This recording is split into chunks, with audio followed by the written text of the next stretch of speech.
நம்ம எல்லாம் அவன் அப்படி பண்ணிட்டான், இவன் இப்படி பண்ணிட்டான்னு மக்கள் புலம்புற மக்கள் தான் அதிகம். தேவன் நமக்கு செய்த நன்மைகள் கோடிகள் கோடிகள். நம்ம இன்னைக்கு ஜீவனோடு இருக்கிறது ஆண்டோட கிருபை. ஒவ்வொரு நாளும் நைட்டும் பகலும் டிராவல் பண்ணி செல்லலாம். அதிகாலையில் வேலைக்கு போகிற ஆட்கள் இருக்கீங்க, ராத்திரி போகிறவங்க இருக்கீங்க, முழிச்சிருக்கிறேன். இதன் மத்தியிலும் டிராவல் பண்ணி ஒவ்வொரு நாளும் கர்த்தர் நம்மை சுகத்தோடு கொண்டு வந்து சேர்த்தது கர்த்தருடைய கிருபை. நல்ல கண்ணு தந்தது கர்த்தருடைய கிருபை. கை அவயங்களை கர்த்தர் தந்திருக்கிறார். பெரிய விசேஷம்.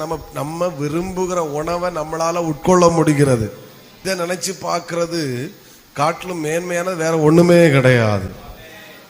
எத்தனை பேர் தனக்க படுத்திருக்க ரூமை விட்டு அடுத்த ரூமுக்கு வர முடியாம பல வருடங்களும் ஒரே பெட்ல அப்படியே படுத்திருக்கிற ஆட்கள் ஏகப்பட்ட பேர்.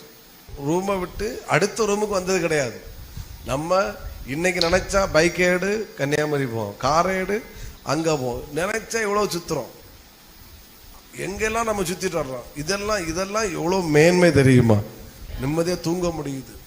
எத்தனை பேர் ஹாஸ்பிட்டல்ல இருக்கிறான், கொடிய வியாதி, மாசந்தோறும் உங்களுக்கு தெரியுமான்ல 10,000 15,000 20,000 வரைக்கும் மாசந்தோறும் டேப்லெட் சாப்பிடக்கு கொடுக்குற ஆட்கள் எத்தனை பேர் இந்த ஊர்ல நம்ம தமிழ்நாட்டில் இருக்கிறாங்க. நல்லா இருந்தேன்னு சொல்றாங்க, அப்படி ஆயிடுச்சு, ஸ்ட்ரோக்குன்னு சொல்றாங்க, ஐசியூ வார்டில் குடும்பமே சின்ன பின்னமாகுது.